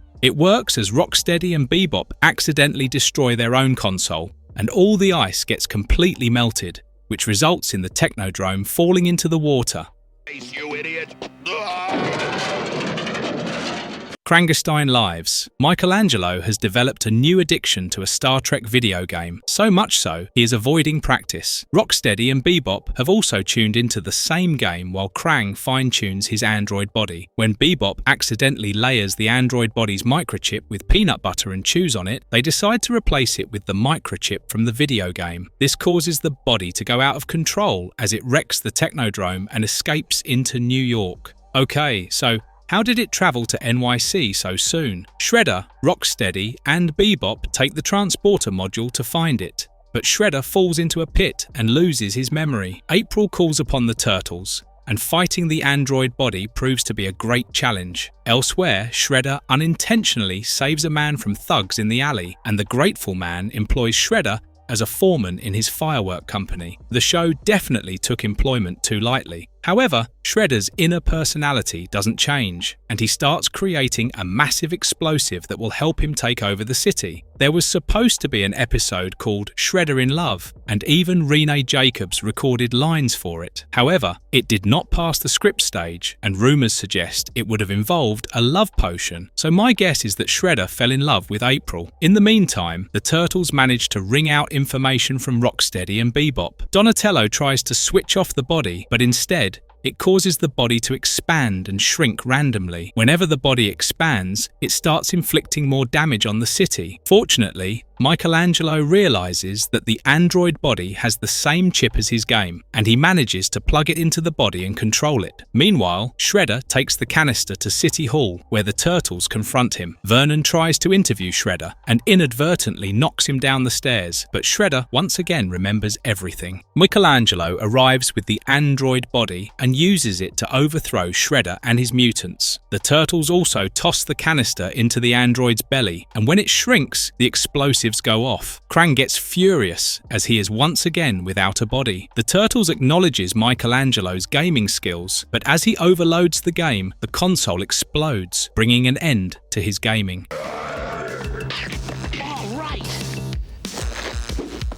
Leonardo is missing. When a distress signal appears in Donatello's lab, Leonardo is the only one in the lair. Leonardo tries to answer it but accidentally knocks over things. After the rest of the Turtles return, they find the place trashed and Leonardo missing. They suspect someone must have attacked and abducted Leo. This episode is the actual episode 1 of Season 6, and so the Technodrome is still on ice. Krang also notices the energy signal and plans to use the power to knock Earth off its axis, which will wreck the weather and enable them to move the Technodrome. Krang sends the foot soldiers to create a hyper-thruster, while he takes Shredder to find the energy source. The Turtles end up in a bubblegum factory while looking for Leonardo, where they discover Rocksteady and Bebop stealing bubblegum cards. However, during the fight, the Turtles get stuck and discuss how Leo is missing. The mutant thugs run to deliver the news to their master. When Shredder gets his good news, he immediately takes his chances and uses a machine to make Bebop look like Leonardo. Bebop sets off with Rocksteady and starts spinning trouble across the city. There is also a rookie mistake in this episode, as we see penguins in the Arctic, although they can only be found in the Antarctic. On the other hand, the rest of the Turtles meditate with Splinter and get an image of dinosaurs attacking Leonardo in the sewers when April calls them to inform them about Leonardo wrecking the city. Shredder and Krang also arrive at a gravel pit,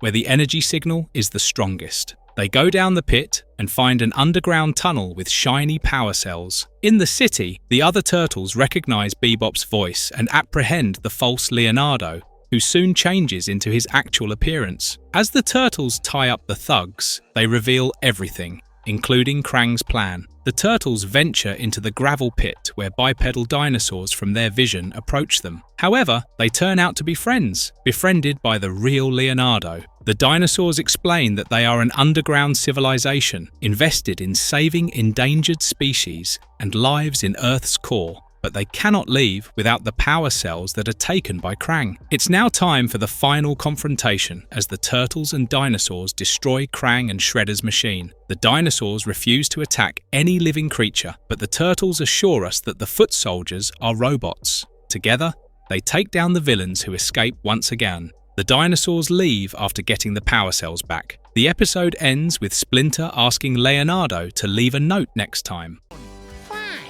I'll bug you instead! I hope this... Season 7, Night of the Rogues. When the police commissioner publicly takes all the credit for the declining crime rate, Raphael gets upset, but the Turtles' work is never over as April calls them about a robbery at the Hall of Records, and the culprits are none other than Shredder and his gang. The Turtles defeat the villains, forcing them to retreat. Shredder is now infuriated and has a plan that can finally help him achieve his dream. He upgrades the Chrome Dome and leaves to look for more minions before tossing the pretty useless Bebop and Rocksteady to an empty room. Shredder assembles an impressive rogue team, which includes the Rat King, Leatherhead, Slash, Tempestra, Anthrax and Scumbug. Anthrax is a mutant ant, and Scumbag is a mutant roach who only appears in this episode, as their origin is never disclosed. Shredder promises to make them reach if they can nab the Turtles. On the other hand, the Turtles try to understand what Krang and Shredder are stealing and realize it's a file on the sewer system. However,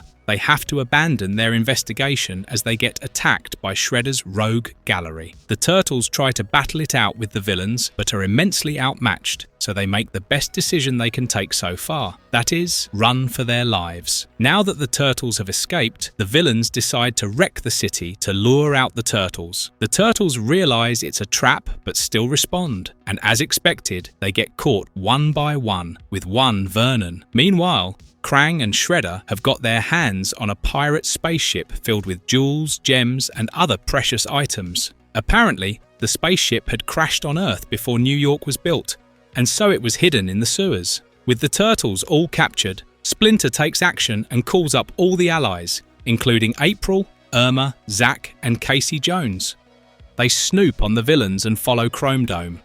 Splinter manages to crush him in a hydraulic press while Zack finds out where the turtles are kept. The group finds the turtles just in time, saving them from being disintegrated.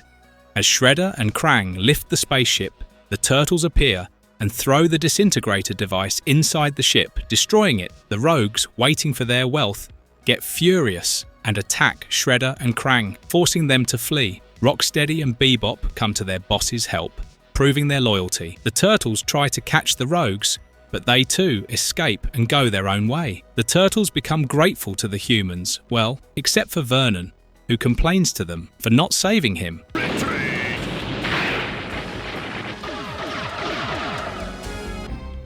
Atlantis awakes. The Ninja Turtles have found a new way of entertaining themselves by rafting through the sewers. The daring Michelangelo moves ahead from the rest, but is about to fall over a waterfall when he is rescued by a merman, or, as Mikey called him, a merdude. The merdude introduces himself as Alim Coelacanth, and his last name comes from a prehistoric fish he is related to. When Mikey tells his brothers about merdude, they refuse to believe him, but Alim turns up, proving them wrong. He claims to be an Atlantean who has been away from home for centuries. Since Alim is unable to find Atlantis himself, the turtles promise to help him. Krang also picks up a strong energy signal, and when Shredder and his goons go to investigate, they discover Atlantis. Shredder threatens the Atlanteans to open the hatch and let them in, but to his bewilderment, the Atlanteans rejoice at their arrival. They hail Bebop as their king, as a prophecy said that a strange creature would come who would be their king. Rocksteady is hurt, but a pig in a mohawk is indeed weirder. A woman named Hepax Lagamina protests as she cannot digest a pig being a king, but at Shredder's behest, Bebop orders the guards to throw Hepax in prison. Alim and the turtles also arrive in Atlantis, thanks to Alim's sea creature friends giving the boys a lift. They swim through the sewers to enter the city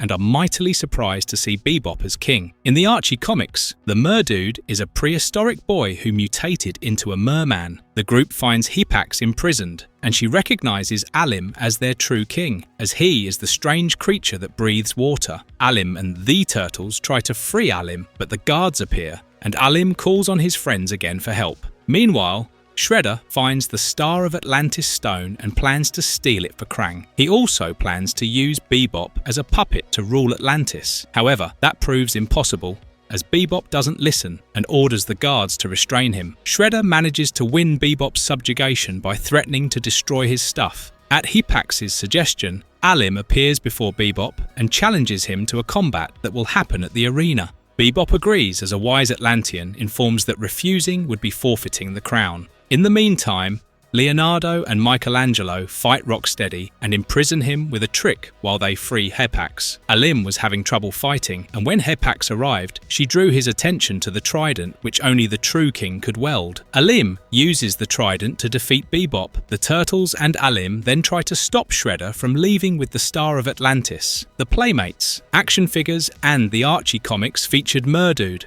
with an eye patch that would have definitely looked better. Shredder blasts a hole in the city dome, allowing it to get flooded. But Alim calls a giant squid friend to stop the water from pouring. By this time, Shredder has placed the gem for Krang to fire from the Technodrome, but the turtles manage to redirect the cannon and take out the stone from inside. Alim is crowned, while Hepax becomes his royal counselor. However, Shredder and Krang are not done and approach Atlantis, but Alim activates the Hammer of Atlantis, the defense system of the island, to get rid of them. The turtles return to their home by riding giant sea turtles, and later, Mikey bakes a new pizza with seaweed and fish to impress Alim. We're done for!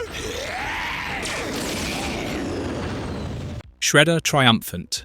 Splinter has a premonition and asks the Turtles to do the unthinkable, not interfere in Shredder's affairs. However, that's really impossible, as letting Shredder do whatever he wants means sending Earth to its doom. But this time, even Shredder and Krang are prepared. The Technodrome approaches the beach, and the Turtles hurry to take it down. They follow the usual path and enter the Technodrome, which is near the City Hall. While the Turtles are busy fighting the foot soldiers, Krang opens the interdimensional portal and ushers in all the Stone Warriors. Shredder also entraps the Turtles and throws them to Dimension X through the portal. The Turtles are picked up by an alien called Weasel, who sells them to a mine owner, Vorks. However, Weasel notices that his little brother is also among the newly recruited slaves. Meanwhile, on Earth, Krang orders New York to surrender. He wants to take the Technodrome back to Dimension X and leave Earth to Shredder. Rocksteady and Bebop also demand their cut, and they are offered the Channel 6 building. The dummies decide to throw April, Irma, and Vernon off the building as revenge for running negative stories against them. Thankfully, Splinter comes to their rescue. Back at the alien mine, the Turtles befriends Weasel's brother and learns that the rocks they are mining are actually the food of the Stone Warriors. As they talk and discuss escape plans, the drone-like Sentinels start attacking,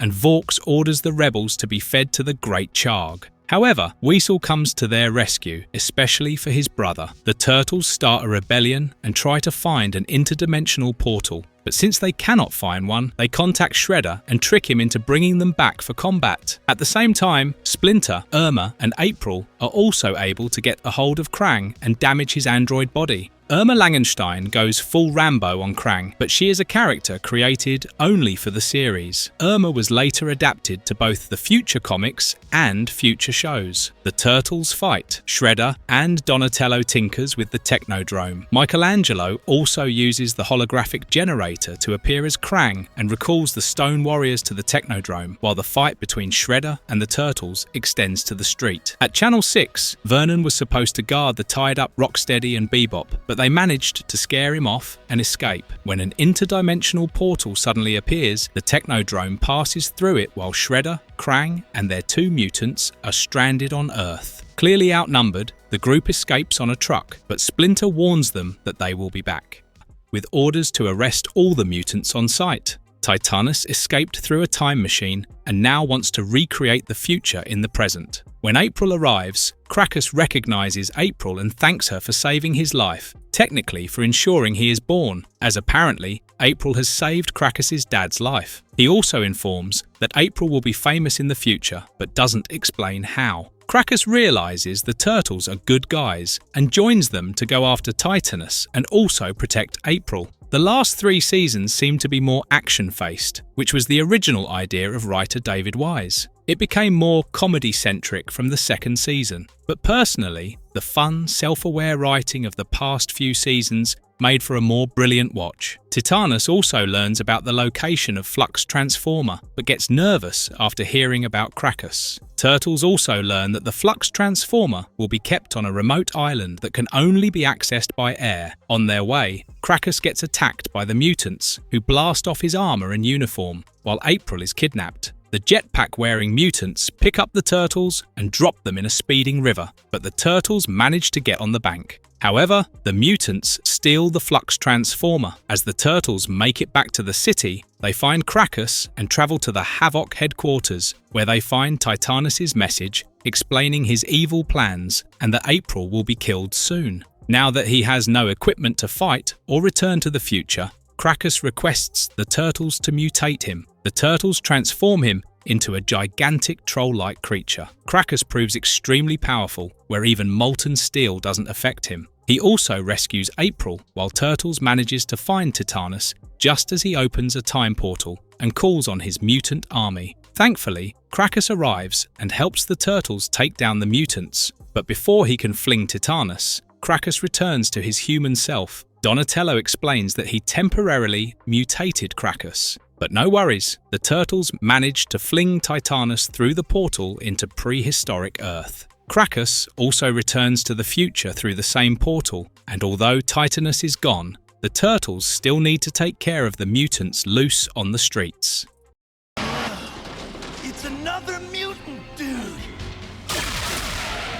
Season 9, The the unknown ninja. The Ninja Turtles have found a way to improve their skill as they review the videotape from their last mission. They also notice a mysterious motorcycle rider lurking there, and Raphael claims he has seen the guy lurking during their last few missions. Shredder and Krang are out of the scene, and an alien warlord named Lord Dreg appears instead. Dreg is the main antagonist for the rest of the series. The intergalactic conqueror sets his eyes on Earth and decides to attack and loot its gold by sending his Technogang aliens to Earth. However, Dreg has underestimated the Earthlings, as the Ninja Turtles are here to thwart his plans. As the Turtles engage the Technogang, they find a surprise intrusion from the motorcycle rider. Although the rider tries to help, it lands the Turtles in more trouble and starts to get on their nerve while the Techno-gangsters escape. Later, at their lair, Donatello examines the mutagen and finds that it's still unstable. But before he can examine or explain further, an alarm sounds,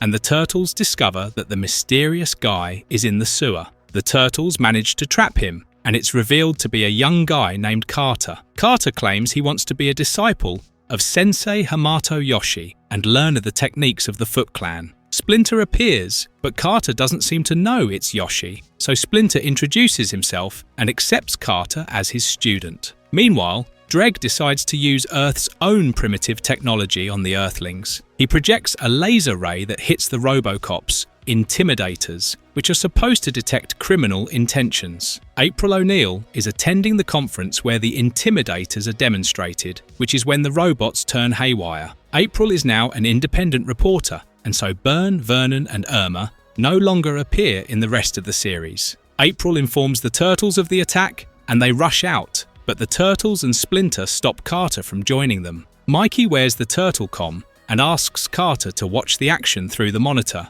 However, the crazed Intimidators prove intimidating enough as the Turtles try to escape and the camera breaks. Carter assumes the worst and leaves hurriedly, toppling a few beakers. As a result, the unstable mutagen spills on his hand, and he is unaware. Carter appears at the Cop Corps building, where all action is taking place, and again, he proves to be more of a nuisance. What's more, Dreg finally arrives on Earth in his dreadnought and challenges the Earthlings. Another battle ensues, and finally, Carter comes to help in saving the Turtles. However, Dreg doesn't know what to lose, and he takes Carter hostage while the Turtles scamper to rescue the boy. Lord Dreg returns to the Federal Reserve building to steal more gold, while Carter remains locked in Dreg's ship. As Carter tries to break free, the mutagen starts working, transforming him into a rather punkish metallic-skinned ninja. In the meantime, the Turtles destroy one Intimidator and use the other one to find and defeat Dreg. The Turtles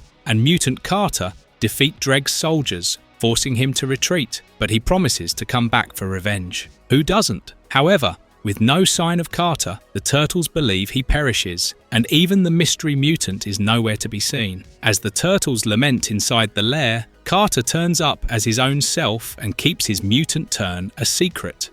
You had to open your big fat beak, didn't you?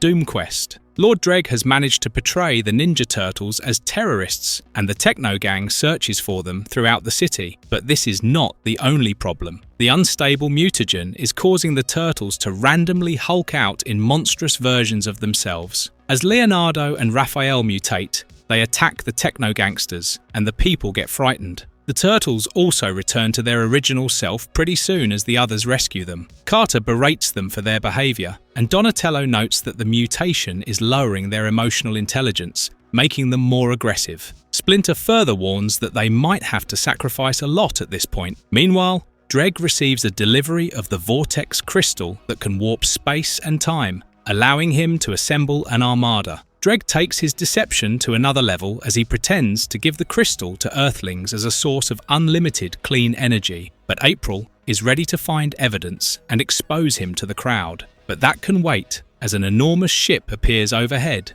and another ferocious alien called Doomquest appears. He demands the Vortex Crystal and pulls in Dreg's ship to his own hangar. However, Michelangelo grabs the Vortex Crystal and escapes with Leo, Carter and April. Doomquest's lieutenant, Draconis, follows them, trying to convince them that DoomQuest is actually a benevolent one who wants to use the crystal for good. The Turtles don't believe him, but Draconis obtains the crystal and escapes. Once again, Raph and Donatello mutate and follow him, but get into their own argument. This series is the only TMNT version that doesn't portray any conflict between Leonardo and Raphael. Anyway, the Turtles demutate when they are in contact with or close to the Vortex Crystal. Soon, dimensional barriers start falling apart in various locations of the city, and strange creatures creep in. As April calls to report more such incidents, the Turtles prepare to leave, but all except Michelangelo, including Carter, mutates. They move to fight DoomQuest, and Michelangelo gets trapped by an alien spider's web, only for Carter to rescue him. The Turtles face the tough challenge of holding themselves while they mutate, and also realize that the Vortex Crystal helps them demutate. The Turtles decide to get back the crystal, while April gets assigned by the Channel 8 manager to cover the story. All this while, Dreg and his lackey High-Tech try to overcome the restraints placed on their ship.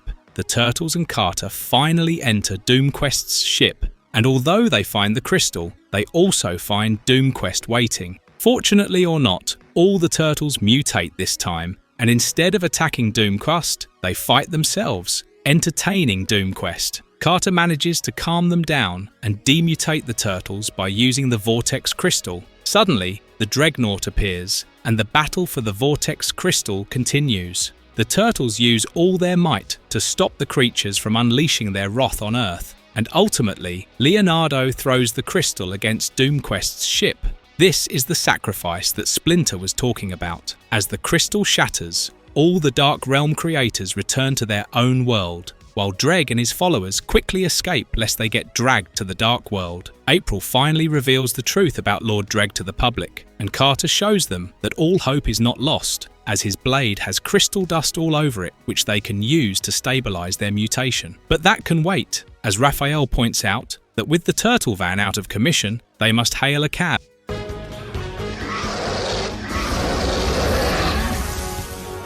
Season 10. The Day the Earth Disappeared. A massive earthquake hits the city as volcanoes emerge on the roads from nowhere and tear the streets apart. The Turtles get into action as the Dreadnought, carrying the evil intergalactic warlord Dreg, appears. The Ninja Turtles get killed by Dreg, only for it to be revealed that they were holograms, and the real Turtles get a jump on Dreg, forcing him to retreat. However, Dreg is not done and realizes he should be playing on home turf to best the Turtles. Dreg decides he will teleport Earth to Dimension X solar system. Something similar was also attempted by Krang and Shredder, but they are history now, and the no-nonsense Dreg is scarier. As the space warp appears over Earth, it tries to swallow everything. Nerd boy Donatello tries to trace it and manage the situation, but Dreg's assistant, Mung, detects Donatello. Dreg forces Mung to use a black hole's gravity to pull the Turtles, and Donatello, Leonardo, and Splinter are the first victims to get pulled through the portal. Donatello and Leo turn up in a seemingly barren planetoid, while Splinter turns up in the Dreg's ship. As the Earth inches toward the space warp, it spells doom for life on Earth. Cities are crushed, glaciers break, and calamities rig Earth. April somehow makes it to the Turtles' lair, but this time, Raphael and Michelangelo get pulled through the portal and land on a different planet where a dragon-like monster attacks them. Elsewhere, Donatello and Leonardo also fend off alien creatures and try to survive. The Ninja Turtles have gone through many changes over the years. At first, they were ruthless killers, but this series made them unserious ninjas. In a more recent development, they have also learned to use magic, and it is this genre bending that makes TMNT most unique. Back in Dreg's ship, Splinter swoops around and even fights Dreg's soldiers before he gets noticed by Dreg and Mung. Splinter manages to tweak the ship and bring Donatello and Leonardo. Leo destroys the controls, preventing Earth's doom, but now the ship is being sucked into the black hole. Michelangelo and Raphael also make it to the ship, and with April working on Donatello's trans-dimensional portal, the Turtles and Splinter make it back to Earth while Dreg's ship meets its end. Donatello repairs his portal, but as a monster's hand appears through the portal, Leo destroys the control, and Donatello promises never to turn it on again. No! Let go of me! Time to Divide and conquer. Drawing a fitting end to the series, this episode ends Dreg's story for now. It starts off with our beloved Ninja Turtles battling an alien who steals Leonardo's belt before abruptly vanishing. Raphael notes that it's the sixth one that has attacked them and stole something peculiar. The truth is revealed to us as somewhere in the galaxy, in an alien cantina, the alien is transported back. It appears the alien has fought for 91 seconds, which is actually Dreg's challenge, as he promises unimaginable power and wealth to anyone who is able to fight the turtles for 91 seconds. It all seems a hogwash to us. Soon, another shapeshifter alien appears inside the turtle van and attacks the boys. The alien gains the upper hand but steals Donatello's bowstaff and vanishes. As she returns to the cantina, Dreg concludes his challenge, picks 5 of the aliens who have won, and asks them to follow him. Dreg then approaches Mung